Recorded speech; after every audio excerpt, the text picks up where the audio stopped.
I'll begin. The Government Accounting Office released a report yesterday that talked about the Highway Trust Fund. And what they noted over the last 4 years, that $78 billion of that trust fund has been spent on things other than highways, bridges, and roads. Some of the things it's been spent on, nobody would have any question.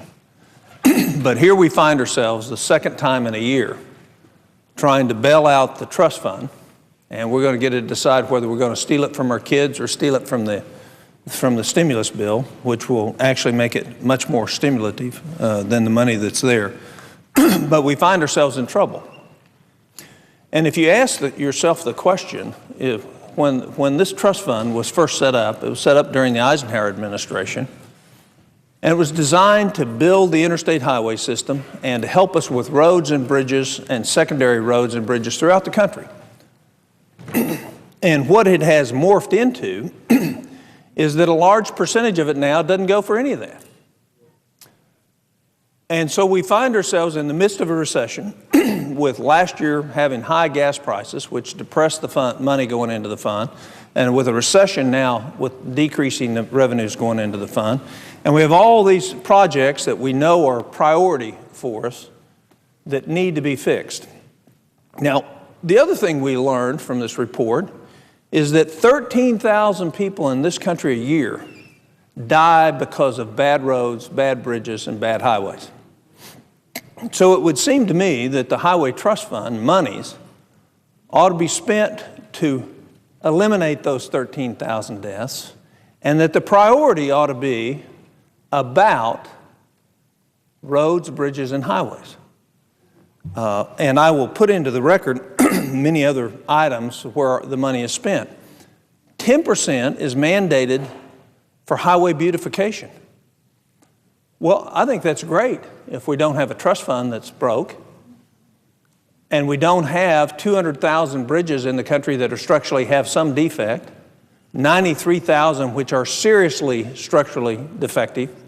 I think it's really important that we turn our attention to priorities that will support that. We're going to have a lot of votes on this today, and I'm supportive of us doing what we need to do for the trust fund. But I'm also supportive of us making sure that the priorities of that trust fund are about bridges, roads, and highways. In Oklahoma, in Tulsa, Oklahoma yesterday, we have a man in ICU because somebody hit a bridge with a car, but he was driving under the bridge in another lane, and chunks of concrete fell through the windshield and seriously injured him. Our highway department knew that we had a problem with that bridge, not in going over it or going under it, but if in fact the foundational principles for that bridge were at suspect, both in terms of the concrete that was underlying and the uprights that contain it. So the dollars that went to build a bicycle path, the dollars that went to plant flowers along the highway, the dollars that went to put walking paths, means that guy's in the hospital today because dollars didn't go for what they were intended for. And so when we have $78 billion over the last 4 years that don't go for roads, highways, and bridges, and instead go for things that aren't going to enhance the safety, aren't going to help the 13,000 lives a year be saved, America's got to ask, what are your priorities up here? So I'd like the unanimous consent to enter into the record the Government Accounting Office report on the Transportation Trust Fund. Without a order. And make the point that as they look at that, there are some important things for us to consider. We know, had we passed a better stimulus bill, we would be doing twice as much now as what we were doing in terms of fixing the real problems in this country in terms of transportation infrastructure. But we didn't. We passed a stimulus bill that what it did is it created transfer payments on 70% of it, and 20% of it may be considered to be stimulative. So the hope would be that as we go forward and we're going to bail this out, and what we really need to do ultimately is let us have our own money. From Oklahoma, we've never gotten 100% back. We've never gotten, I think, above this. My senior senator from Oklahoma, the highest was last year, but routinely when I first came to Congress, we were getting 74 cents out of every dollar that we sent. I assure you, we can keep that money. We can get a whole lot more done with it than what we get done through the trust fund now. And that may, in perchance, be one solution to ultimately get us out of this bind. I'd be happy to yield my senior. Yeah, he's touching on the real problem that we have here, because I can remember up until about 5 years ago, our trust fund took care of our needs. The problem that we had was not just the fact that as it goes up, the proceeds go down, but that we got involved in things that had nothing to do with transportation. It used to be bridges and transportation and highways, and it was adequate at that time. You get all these hitchhikers saying, well, there's this big surplus, therefore let's tap into the surplus. And you have these things that have nothing to do with transportation. So the senator's right in his observations. Will the senator yield for? Yeah, let me make one other point. In the last 4 years, we built 25 transportation museums rather than build highways. Now think about that. Remember Minneapolis? Remember the bridge that collapsed? We're putting money into museums. I wonder if we're going to build a museum about the collapse of the bridge in Minneapolis. We're putting money into museums instead of money into making sure that the roads, bridges, especially the bridges, are safe in this country. And our priorities are messed up. The American people know our priorities are messed up. And hopefully, we can redirect transportation dollars to true transportation projects, not to the aesthetics that we right now, first of all, can't afford, even though they may be nice, and number two, are causing additional deaths on our highway every year. And I'd be happy to yield to the senator from Arizona. We yield for a question. I'd be happy to yield. Couldn't it also be traced to earmarks and pork barrel, quote, demonstration projects? Could it not be traced to the fundamental facts that the 1982 highway bill included 10 demonstration projects totaling $386 million. The 87 highway bill, 152 pork barrel projects totaling $1.4 billion. The 1991 highway bill, 538 location-specific pork barrel projects totaling $6.1 billion. The 98 highway bill, 1,850 earmark projects totaling $9.3 billion. And then 2005, 5,634 earmark projects totaling $21.6 billion. How can anyone who calls themselves a fiscal conservative stand by and allow this kind of thing to happen? And what happens? $2.3 billion for landscaping enhancements along, of all places, the Ronald Reagan Freeway. $480,000 to rehabilitate a historic warehouse along the Erie Canal. $600,000 for the construction of horse riding trails in Virginia. $2.5 million for the Daniel Boone Wilderness Trail Corridor. $400,000 to rehabilitate and redesign the Erie Canal Museum, and $400,000 for jogging, bicycle, and trolley trail in Columbus, Georgia. How in the world can those things be justified and expect our constituents not to rise up in horror? Well, to answer the senator's question, they can't.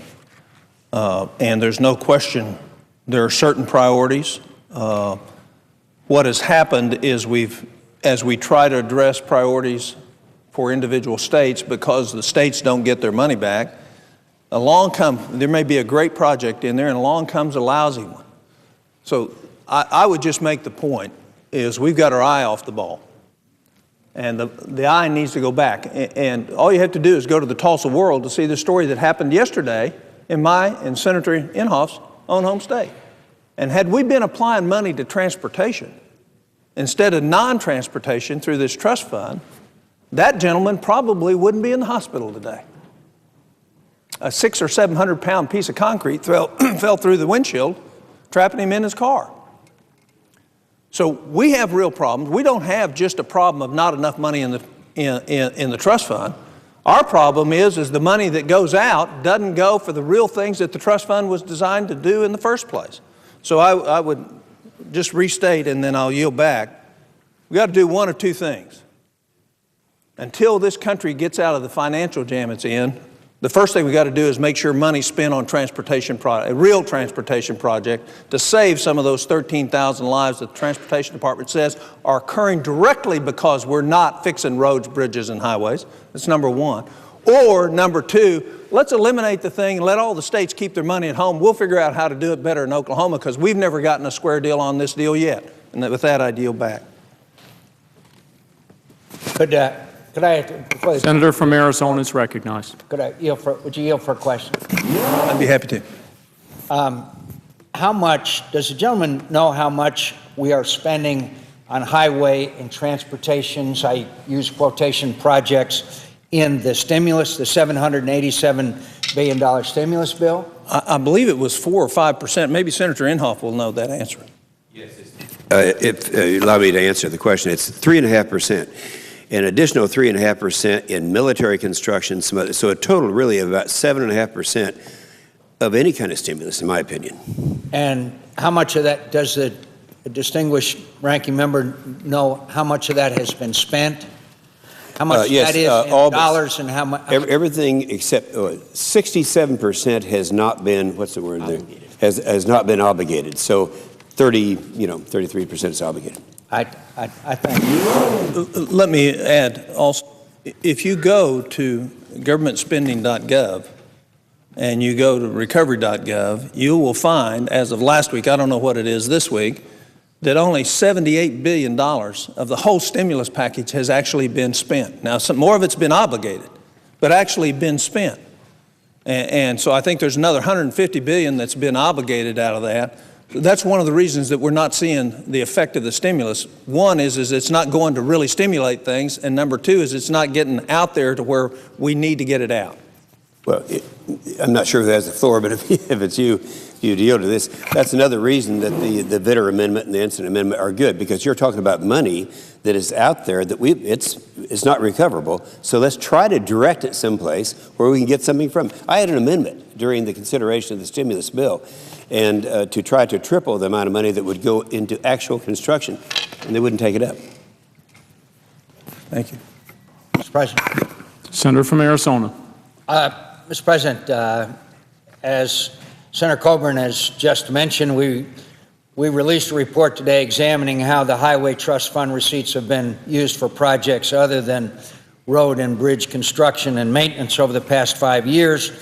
And it relies heavily on the new Government Accountability Office analyses that was performed at our request on how we prioritize or how we fail to prioritize our nation's transportation spending. And again, I'd like to remind my colleagues that the GAO concluded that over the last 5 years alone, we spent $78 billion on projects other than road and bridge construction and maintenance. Let me repeat, $78 billion on projects other than the construction and maintenance of roads and bridges. And where did it go? According to the GAO, over $2 billion was spent on 5,547 projects for bike paths and pedestrian walkways. Bike paths and pedestrian walkways. As one example, we identified an $878,000 project for a pedestrian and bicycle bridge for a Minnesota town of 847 people. Now, I don't know what that works out to be, but just roughly, I think it works out to about $1,000 per person. You know, I'd be interested to know how many inhabitants actually use that bridge. And we all know about the bridge to nowhere. Perhaps this is the bridge for no one. Another $850 million went for 2,772, quote, scenic beautification and landscaping projects around the country.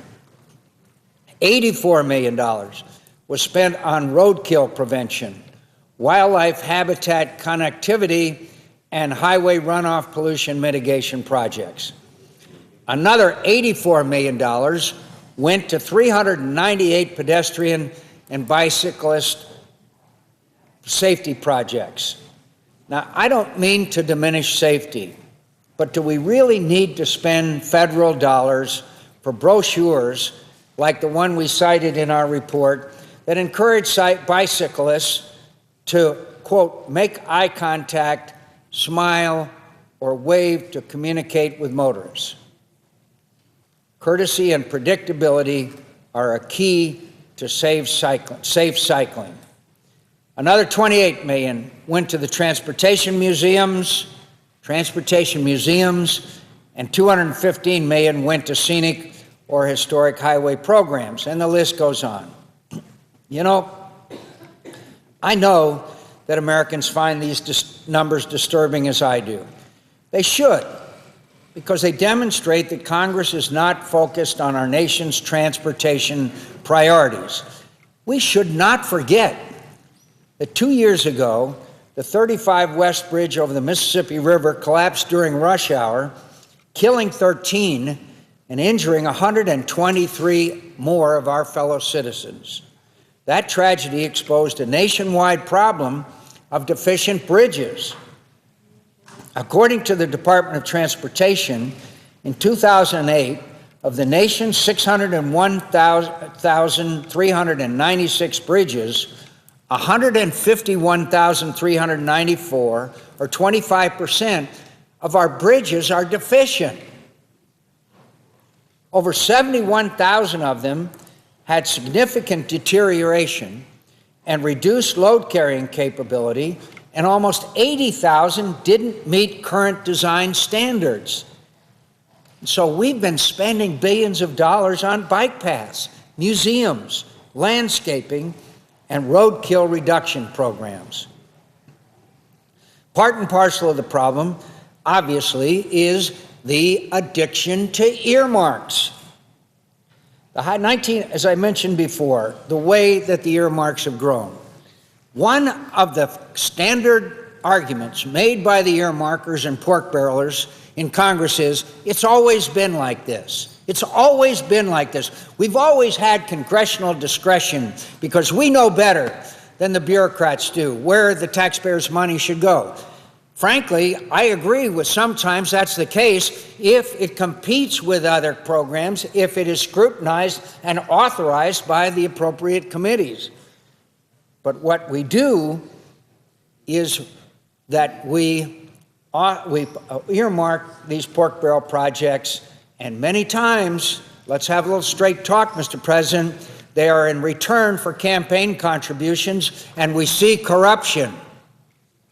People are under investigation. Lobbyist offices are being raided by the FBI.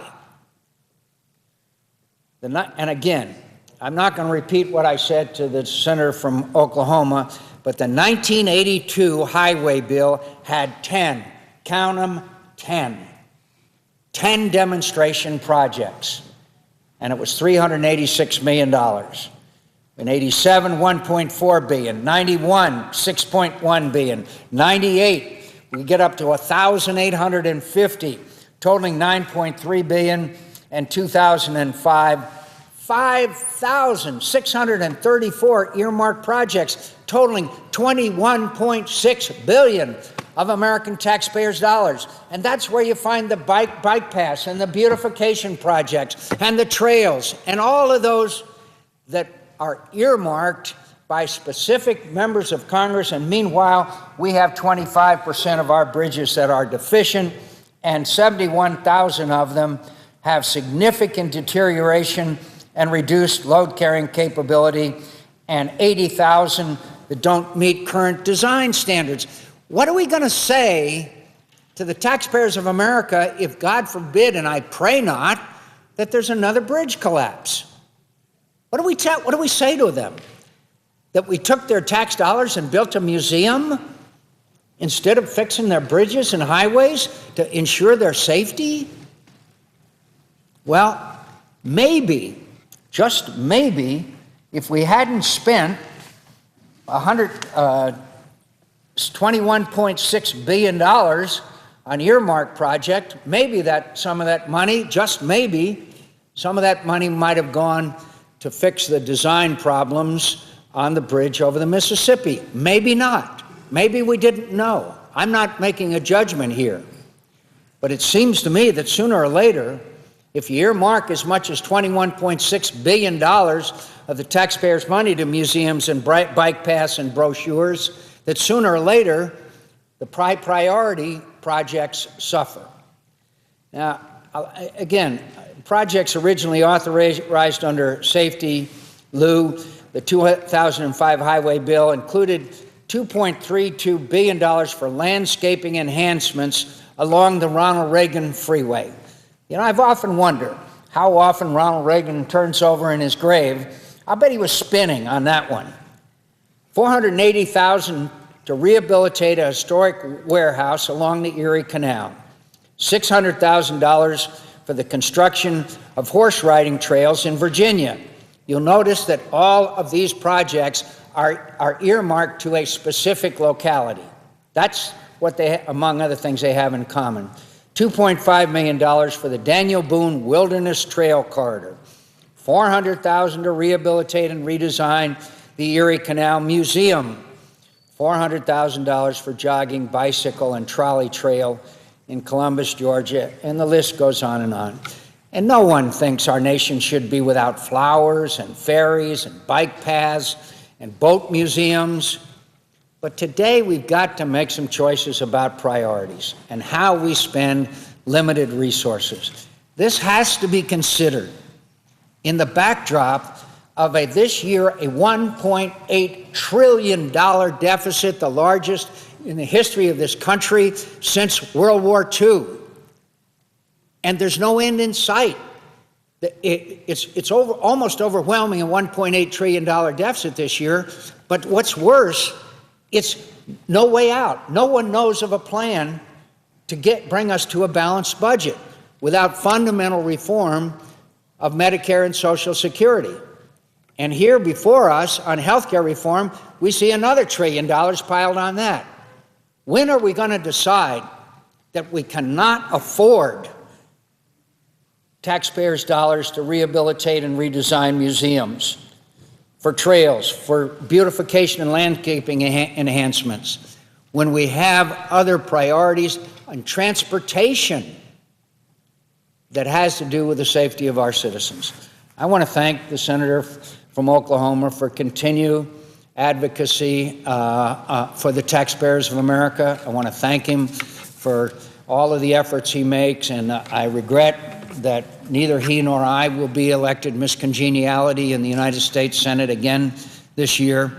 But I also believe that the American people are beginning to wake up and they're beginning to get angry. We saw this in the tea parties that took place all over this country. I hear it and see it in response to my Twitters. Over 1 million people now follow my Twitters and my tweets. And they are very interested in this. And we're going to post all of these. We're going to let the American people know where their dollars have done.